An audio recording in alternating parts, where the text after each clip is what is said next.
Omega. Yes. So last week we kind of no-showed. I was here. What? Yeah, just sitting around a bunch of empty chairs. I thought the rapture had happened. Oh, it must have been the fact that, you should cosplay as John Cena again. Just I couldn't see you. Let's start the show.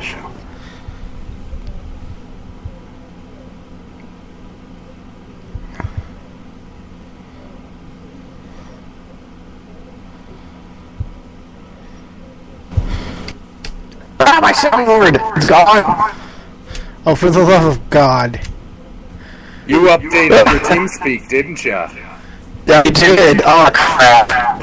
Well, hold on. It just so happens that I have the theme song here in our Spreaker.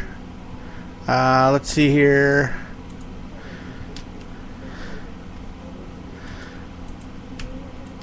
Come on, load faster. Here we go.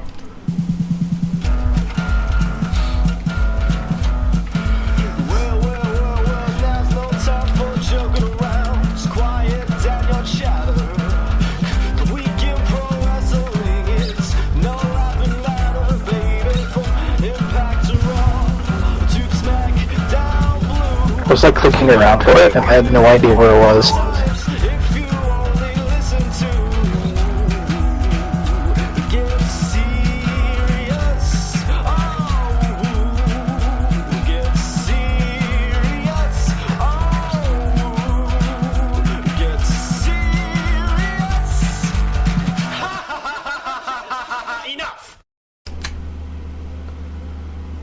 Hey everybody, and welcome to Woo Get Serious. This is episode number 111, the first episode, the Botch episode, I guess. And I'm gonna the Botch King this week, and to my right, in the metaphysical realm that is this round table, is none other than Omega BR.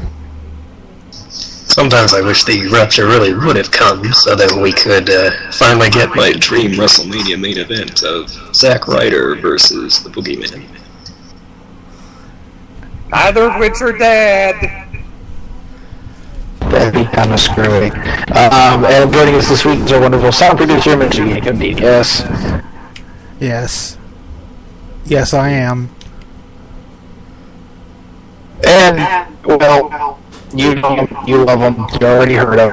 It's the one and only Matt Chester. Hello everybody, how you do today? Better without you doing a terrible accent. Let's start with something more predictable, though. And he was doing an accent. Oh, Jesus. The news. The current top merchandise sellers at live events in order are John Cena, Daniel Bryan, CM Punk at number 3 in his absence, Batista, Sheamus, Hulk Hogan, Randy Orton, and Brock Lesnar. WWE. No, Mysterio was not on that list. On WWEshop.com, there are CM Punk, Bryan, Hogan, The Shield, Steve Austin, Lesnar, The Undertaker, and Orton. Interesting to note that Sin Cara has a huge drop in sales since Hunico took over the role, and Rey Mysterio was also missing from the list. WWE wants a big merchandise push for Hogan, Taker, Ultimate Warrior, and Steve Austin, hoping to find a good role for Austin to return. New internal list has Cena, Bryan, Orton, Sheamus, and Roman Reigns, their top 5-star projections going forward. So, essentially, what you should be doing is buying all the CM Punk stuff that you can, because apparently they're not going to be making it anymore. And the next CM Punk action figure, by the way, is something that you should probably end up picking up, because it will be the last CM Punk figure made by WWE until, Phil decides to come back to us. Like Lex Luthor said, land. It's the only thing they're not making more of. I don't see why they wouldn't keep producing those products and selling them as long as they have A, the rights in order to do so, and B, it is making money. they only have the rights until the summer, and they also don't want to encourage the idea of glorifying, a talent who kind of screwed them over. I mean, not that they are above making money off somebody who's left the company, but I would rather expect Punk merchandise to get a discount at some point, and then they just get rid of all the stock while people still want it, of course, and then just get their money and leave it at that.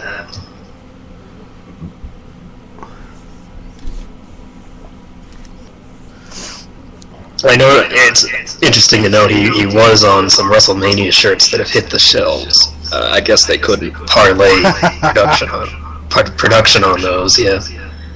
And I guess that's sort of like they do the Super Bowl winner T-shirts for both teams, and then they have them ready for whichever team it is. I bet you can get the ones for the other team on a serious discount.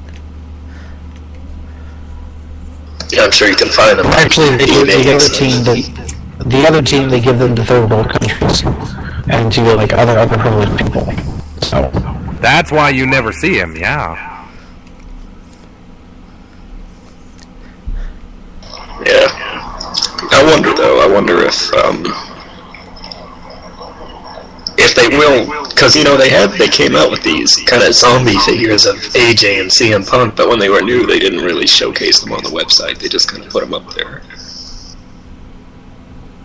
Coincidentally, zombie AJ. Oh. Yeah, I like it in Walking Dead style, but of course this is after he's gone, and AJ has a connection to Punk, so. Which is why she's getting married to crap, Speaking of crap, it's time for the weekly TNA report. It would seem that Daniels and Kazarian aren't working the next set of Impact tapings, and with their contracts expiring sometime in April, Lockdown could be their final appearances for the company, unless something changes, of course. Apparently the new TNA directive is to feature more talents that haven't been pushed on a national basis and give them more unique gimmicks similar to what Samuel Shaw and Ethan Carter III have currently. Although Bad Influence not appearing might have to do with just saving money, as Austin Aries wasn't used either. Mickie James seems to be pregnant, as she recently told indie promoters that she can't take bumps. And it could be Magnus's baby, current TNA World Champion, as she had noted they had recently gotten back together. And also, Lady Tapa is gone from TNA and already back at OVW. Wow.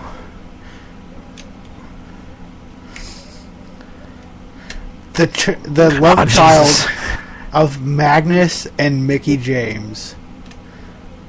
I want you guys to just ponder that for a moment and picture in your head the love child. Obligatory every show. Well, I was thinking more along the lines of Coco, Ice-T's wife. Why is that? Oh, with those genetics? I mean, come on. When she grows up, this little girl, whoa. Assuming it's a girl. Well, that's true.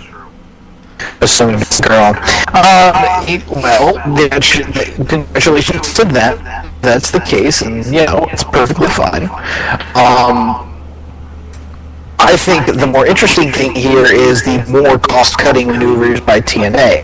I mean, they've went from blowing a whole ton of money to we're going to pinch a penny everywhere we can, and even pinching people out of, current bookings. It would leave people like Kazarian and Daniels, TNA originals, in a weird place, if you think about it for a second here, because they can't go to WWE, because they're not, they're basically too old, and they're not wrestling the WWE style, and they could go to, Japan, like Shelley has, or Gallows.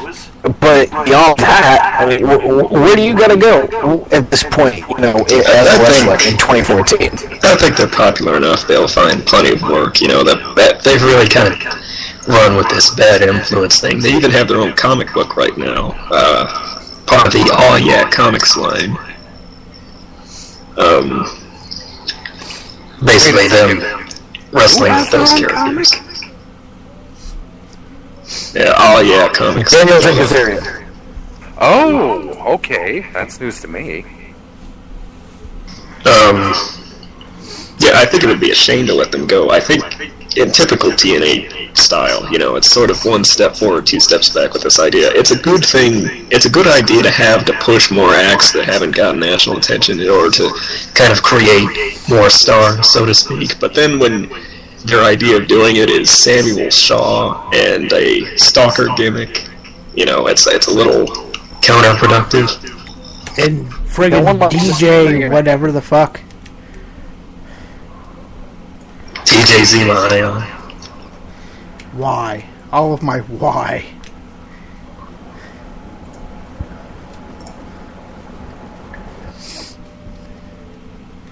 Alright. I don't know. So, you know, it's hard for me to see. You know, I hate to say it because it's been said so many times, but, you know, it gets, sometimes it really gets hard to see if they'll survive for, you know, years and years to come. Because, like I said, everything they do right, then they turn around and muck it up, so. Oh, good, Sorry, Benner's back. That was the quickest poop ever. Yeah, it was. It was an intentional poop.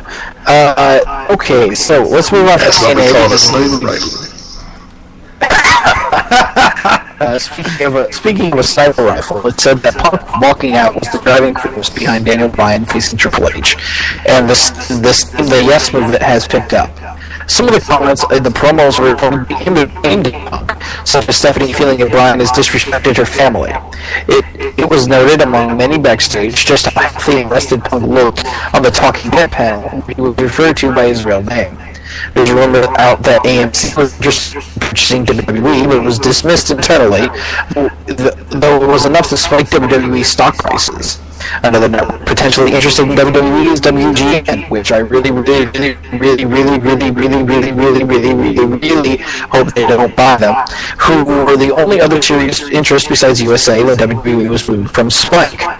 Most believe that Vince McMahon wouldn't sell a controlling stake, but worry that Stephanie has taken a step back and that Triple H is in CEO material, leaving top execs Michelle Wilson and George Barrios, neither of which have strong wrestling knowledge, which is, you know, terrible, which is a shitty position to be in if you're Vince McMahon. I really wish that Shane was still around. I'm not sure about the Triple H not being CEO material, though. I mean, the guy has maybe not the business savvy, but that's why you have people alongside that do have that. But as far as running a wrestling company, I think he's probably got one of the better minds. I mean, who else are they going to put in charge unless Shane decides to come back? Well, I think it's a matter of, you know, he's a guy who's very wrestling savvy and everything, but as far as the public CEO face of a company that, you know, they're so desperate to be respected as a legitimate organization and everything, you know, you put a guy like Triple H next to even just George Barrios and Michelle, what's her name? You know, there's a noticeable difference there, you know what I mean? And I don't know, maybe it's dumb to say, but, you know, WWE has always been extremely conscious of their image from what the announcers look like when you see them 3 seconds on camera during Raw, you know? So maybe that's sort of what they're thinking. And plus the fact that, you know, if Stephanie's taken a step back to kind of do the family thing, which I think is what's being implied here, then, you know, Triple H may do the same. Well, that's only until she can finally give Triple H a son, and then, you know, be old enough to be away from the kids. If she would stop popping out girls, that would be a problem. Not saying it's her fault. I'm just saying, you know, that's probably because, you know, he's like, boy, give me a boy, and then fuck vagina. No, somebody's gun isn't shooting the right type of ammo. Just ask Triple H. Although I don't really think they would sell it. I think there's always, in the back of their minds, there's always this deathly worry of, what's going to happen when Vince finally does either leave and or passes. But I don't think they would sell a controlling stock like it says. And I'm not sure about AMC. Seems like a really bizarre choice to kind of purchase WWE. I think they own some other things, but yeah, that it would be interesting to say the least. I mean, if you're sitting here looking at it from an investment sort of perspective, I mean, like, they're trying to change the product and they're trying to, make it even more polished than it already is. If you were to sit here and you were to say to me, hey, could you pick any broadcasting network that could actually pick up WWE and do something with it? I mean, beyond AMC? I can't think of another network that would do something with WWE. And could you imagine, like, a serious draw, a spin-off of WWE? Instead of the total Divas crap, we have, like, a sitcom, a drama TV series, like Breaking Bad or Walking Dead or, that kind of stuff. But, like, a wrestling tone to it, starring WWE wrestlers. Well, this is kind of related here. It says, In Demand has actually reached out to several indie and TV promotions that have never been on pay-per-view before, with the idea of presenting new content to help make up for the loss of revenue due to the WWE network. The New York Post reports that Sarah Palin might even start her own digital network that would cost $9.99 a month, following in the footsteps of the WWE network. What? The first of what are presumably many that might follow in the footsteps of this model. Several financial sites picked up a Bloomberg Businessweek article looking at the possibility of WWE being sold, naming Madison Square Garden and Live Nation as potential buyers. I know Madison Square Garden, I think, owns that one music channel, Fuse, and they're actually looking to sell and or revamp it. And SeekingAlpha.com has an article about WWE stock being overpriced, claiming the performance has declined over the years, management consistently underdelivers, and the popularity of the product remains unremarkable despite its 34-year history and a virtual monopoly, which kind of seems like the truth. Yeah, that does seem. I mean, looking at that from that perspective, it's definitely true. I mean, we always complain about it at the very least, but still, at the same time, they're able to produce, some sort of revenue, and they're still making a profit. At the end of the day, WWE is actually a solvent product, and to sell it to somebody, let's put it this way. NJPW, when they were sold to the card company, made that company a whole lot better. They got classier, and the production value went up. But the WWE already has top-notch production value. I'm not sure exactly what we would get out of a, grass is greener, I think, in this particular case. If you think that somebody is going to do better than Vince, I would beg to differ. I mean, it could end up just as bad as TNA. Or even, like, look at Ted Turner and WCW. That's a great example of, a particular entity out of the world that is not in wrestling, buying a wrestling entity, and then just collectively, in the amount of time that they existed, took a dump on the wrestling business. Oh yes, you can say that during the time that WCW was in operation, the WWE had no monopoly whatsoever, and it's only recently, since the folding of WCW, that WWE has been the number one with no decent challengers like TNA. It's been 13 years. That's not recent. Well, 13 to one, half dozen of the other, or is that Baker's dozen? Well, you consider that in those 13 years, they've really kind of stepped up their game as far as, we're just now getting the network, which is kind of a big deal. We've got the movie studio, the music, the more international play. they really are trying to build it into more of an empire than rather, and you couldn't really do that when you had as strong a competition as WCW, which, you know. I mean, really, they're just getting off the ground, in my honest opinion, in building that empire and sitting there and trying to, you know, they're sinking their feet in for the long run, and they're definitely trying to do that with this network. And assuming that they reach 1 million buys at some point, and they start turning a profit, I mean, this could be ridiculous.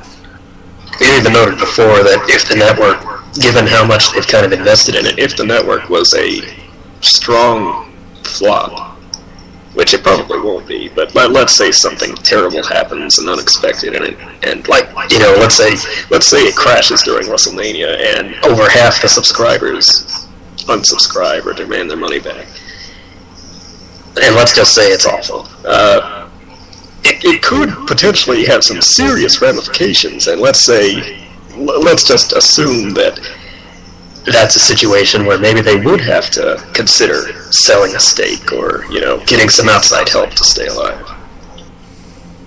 And then in that case, you'll have this nasty clash between people who understand and the people with the money.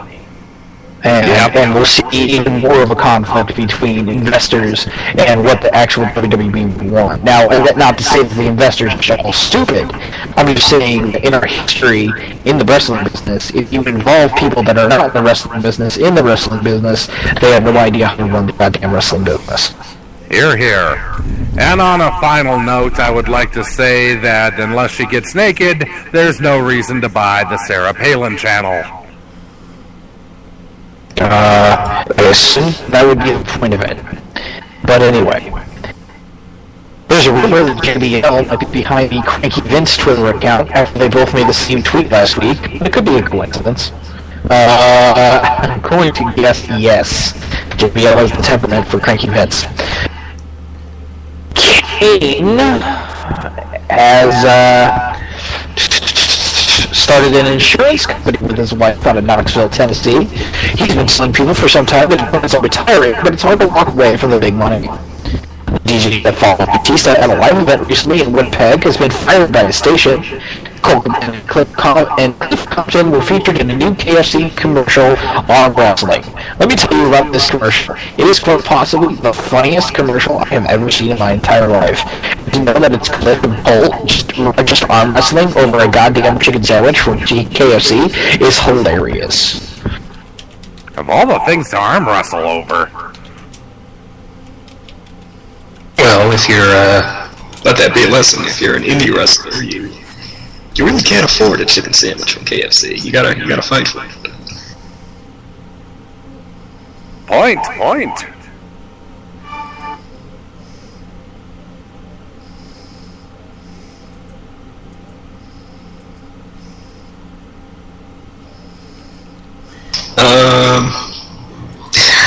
Go look up that insurance thing that Kane and his wife have done, because the picture, it's like your typical big smile, real estate, you know, stock photo of them. But Kane is Kane, of course, so he's, you know. And it's Kane, and he's in his suit, and he's showing insurance, which is really funny. It looks like something they made up for a storyline. Like if Kane got hit on the head and all of a sudden decided to be normal. Well, I mean, if this was, tell me, if this was 20 years ago, that's exactly what it would have happened. If this was 10 years ago, it would have been thought about. If this was 5 years ago, it would have been suggested at a meeting, and we would have heard it on a bird sheet. But come on, I mean, really? I'm perfectly fine with Kane being Kane, as I'm used to him, you know, being the one, you know, that's, you know, he's libertarian, and he's active in the political community, and, you know, he's one of those guys. But at the same time, it's, dude, come on. So, for those of you listening, the URL is jacobsagencyn.com. And you can go look at that, and it looks like this website was designed in the early to mid 90s. This is hilarious. Ow. Okay, this team. What the fuck? Alright, one more thing that isn't on the news here, but anyway, the Dish Network has decided that they will continue to carry WWE pay-per-views on a case-by-case basis. This decision was made over the last 24 hours, and we also confirmed that they will carry WrestleMania 30 pay-per-view next month. The feeling is the Dish received negative feedback for dropping the pay-per-views, and then they also realized they were giving up money by flat-out dropping the shows. Basically, they know money when they see it, from what it's worth. Well, yeah. Providers are going by case-by-case basis as well. It'll be very interesting to see what happens with Extreme Rules after many fans order the WWE Network to see WrestleMania and other pay-per-view events. Okay, so in the room, the WWE Network has been launched for about a month now. Which one of you, who's bought it, and what do you think of it? I bought it, as a matter of fact. I don't get to it as much as I'd like, but it has, even though a rather limited selection, I believe, right now, the selection swaps out on a pretty regular basis. And I enjoy, believe it or not, even though it sounds quite stupid, the pre-shows and the post-shows and stuff where, yeah, not much happens, but at least it's, kind of cool. I mean, sure, we could see this somewhere else on the internet, but I don't mind paying $9 a month for this so far. Of course, if they want me to put up an additional $60 for additional 6 months, they're going to have to get off their ass and get Legends House on the schedule pretty damn soon. Yep, I agree. Alright, let's jump right in here. We're going to get to our 15-minute time limit. Ding, ding, ding, since I don't have my goddamn soundboard. Alright, this week on the 15-minute time limit, we are going to discuss the adventures of Dick Butt and the Serial Schler. It's just terrible that, like, we associate Triple H with a shovel and burying and whatnot,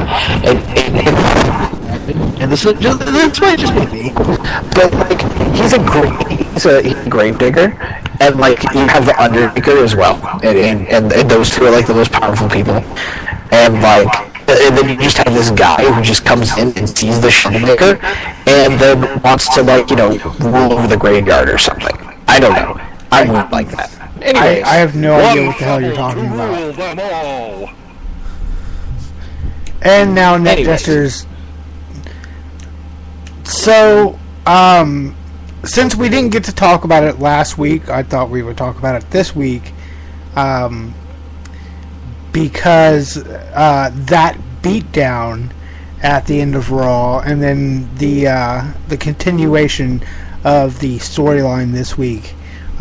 This is actually turning out to be a really good angle in general, I think. I'm actually excited to see where this is going to go and how it's going to work out, as opposed to usually when they run this kind of thing. And I'm like, well, Triple H is going to win, and, nobody's going to care, and he's going to get the titles, and that's a possibility, but Bryan winning is just as much a possibility as that. So I'm actually excited to see, who's going to win. Well, I'm excited for Dick Butt getting the push. I think we're all excited about Dick Butt getting the push. The only thing about this storyline that doesn't work for me so far is Trips and Steph are just playing clones of Vince from the evil Mr. McMahon days.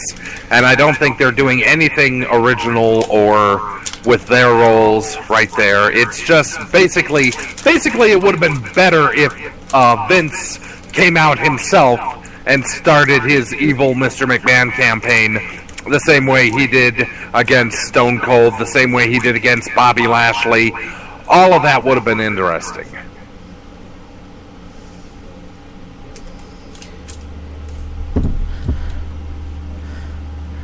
I just, I don't know.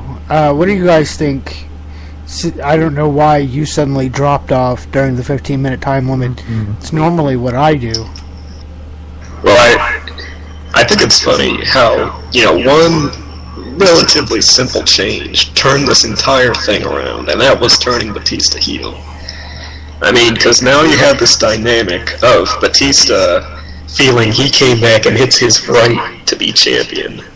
And it's his... That's the whole reason he came... I mean, that is the whole reason he came back, to become champion. And you have this dynamic between him and Triple H and Randy Orton, who, it's kind of easy to forget these days that they were the three core members of Evolution along with Flair. So they have tons of history there in thinking, who really is the best. And you got... then you have Triple H having to separate this dispute between the two of them. You got Randy Orton sort of teetering between being a suck-up and, he isn't going to hand the title to Triple H. And in the middle of it all is Daniel Bryan, who is sort of, the outsider that presumably will rise to the top above this whole thing. And, really, this could have been so much better right from the start if they had done it right from the start. Kudos to them for wising up and actually playing off what the reality of their situation is. I mean, it could have happened 6 months ago, but Well, here's the thing, though. If they had done it 6 months ago, we'd be tired of it by now. Yeah, perhaps. Omega hit it on the head. It's the reality of the situation. And then sometimes in the past, the reality of the situation hasn't mean diddly squat to creative and whoever's been writing the scripts. But now, because of Batista coming back, and his comeback, his first night, was not well received by the fans. So right after that, bammo, he's heel now. I mean, Batista's never been the guy, necessarily. But it wasn't really his fault that he came back at the worst possible time when another star was so white hot. Well, that he's equally gassed now and he's almost out of shape, I think. Well, we've even said before that Batista works so much better as a heel. And he really does. I mean, just these past 2 weeks alone, he's shown it.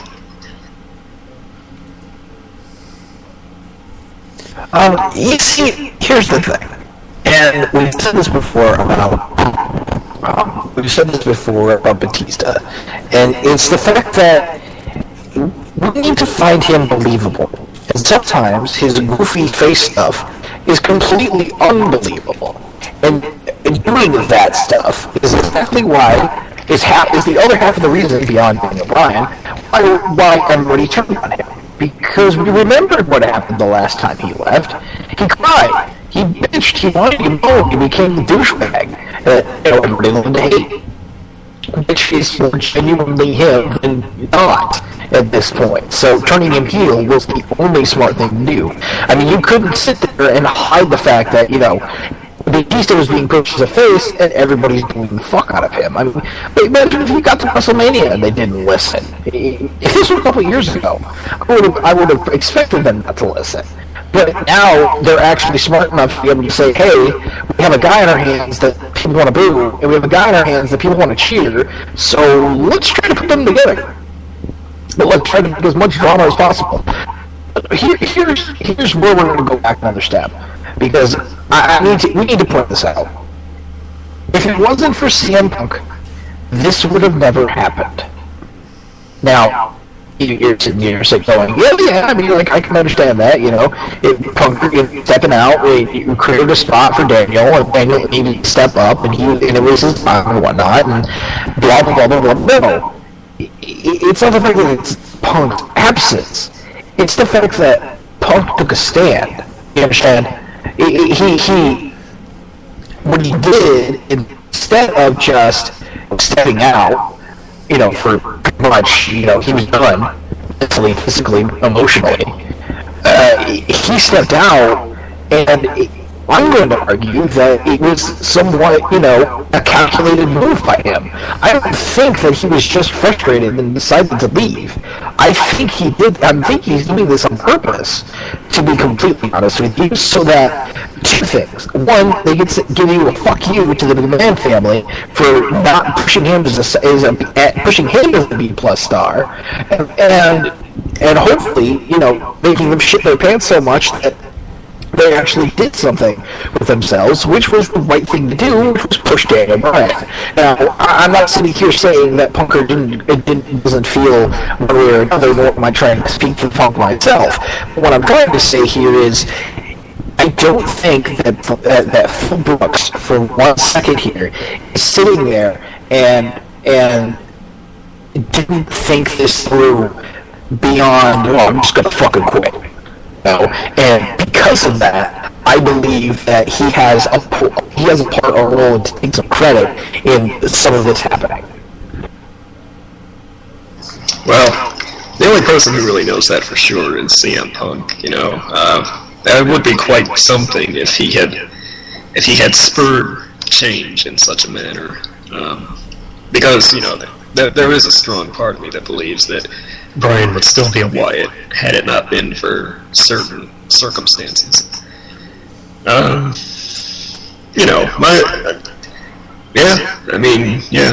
face it, if Punk was still here, they'd probably go with the rather standard stuff of Punk versus Triple H, which apparently Punk didn't want, which I'm sure probably offended Triple H and some of management, because they consider working with Triple H to be kind of an honor and a privilege, but which it is, but not for CM Punk. CM Punk's one of the few guys that it's not for. Kofi Kingston, Zack Ryder, even guys like Big E, any of the Shield. Just about anybody who's not like top 5-10 tier would love to have that match, but I think part of the problem too was they really didn't know what they were doing, because they had this idea from a year ago that it was going to be Vince versus Triple H and Stephanie, and that just never happened. And then they had all this mess with Daniel Bryan and CM Punk. But like I said, kudos to them for actually doing the best thing, really the best thing, which is definitely this whole concoction of Bryan versus Triple H. Which, let's talk about that for a second, because I don't think there's any chance. I know some people probably rolled their eyes when Triple H kind of inserted himself into that stipulation that he could advance to the main event, and I think even one of my eyes rolled. But I really don't believe that forget Vince, even Triple H, I really don't believe they would have 3 heels in the main event of WrestleMania, I can see, what's going to happen. It's going to be a goddamn DQ. Oh, if it ends in a schmaz, I swear to God. It ended in a schmaz, and then Triple H is going to be like, you know what, Daniel? We're both going in. A fatal 4-way. Oh, jeez. It's WrestleMania 2000 all over again. I'm not saying that. Here's what I think is going to happen. I think Triple H and Daniel Bryan are going to have a heck of a match. It's going to be probably, realistically, the first 2 or 3 matches. Probably the first big match on the card. Bryan's going to win. He's going to advance to the main event. And it's going to be, since it's triple threat, it's kind of tempestuous. We've seen triple threat main events before. You know how they go. But I think Bryan's going to be on the cusp of winning, but then Batista will take it at the last minute. And that'll set up the program between those two, which I think is fine. Do you think that it's fine? I'm not saying that you're wrong. I'm saying that do you really think that they would go with Batista in this instance, given the fact that not only did they put faith in him to be a face, but the fans decided otherwise?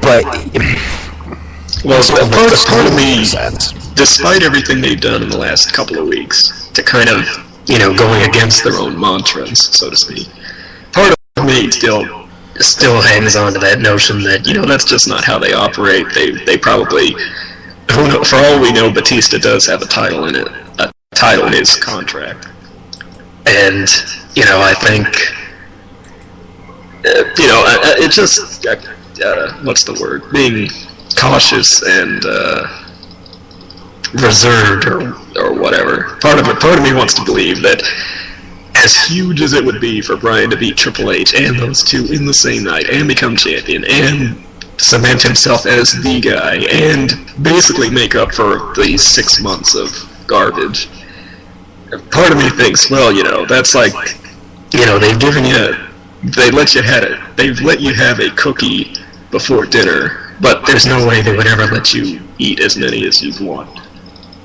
Does that make sense? Somewhat. But we can all agree on this much, at least. Randy Orton's eating the pin, no matter who it is. Yeah, I would be very shocked if Orton walked out champion. I'd be very shocked if Orton wasn't the one pinned.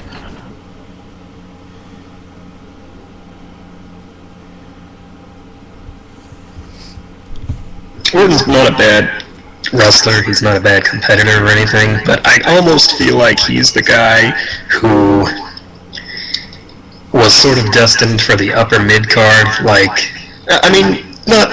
not necessarily his entire career or anything, but as it kind of stands now, I feel like he's kind of like that Kofi Kingston type of guy who, is a great competitor and great wrestler and deserves to be showcased, but isn't necessarily going to be the guy, you know what I mean? Mm-hmm. Yeah, I mean, he's always been the guy. He's never been the guy that would be the number one main event. I mean, even when he was coming up on Raw and he won his first World Heavyweight Championship, he wasn't.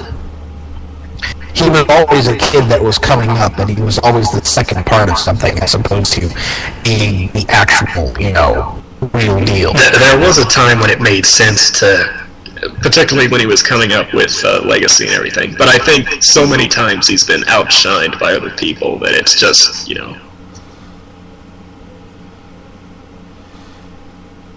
Anyway, with 30 seconds left, any final words? Poop. Daniel Bryan wins. I hope Bryan wins. Yeah, pretty much. Alright, so that's it for 15 minutes. Time limit. Do we have a song? We don't have time for the song I picked, but we do have time for our Rational Wrestling Review commercial spot. So we're going to play that, and then we're going to be right back. You're listening to Smark Snark. Hi, this is Alice Radley. Join me Tuesday nights for RWR, my weekly Monday Night Raw review. You can also catch me Friday nights on MLW VIP's Group Therapy with MSL. If you'd like to chat with me directly, I'm at Alice Radley, RADLEY, on Twitter.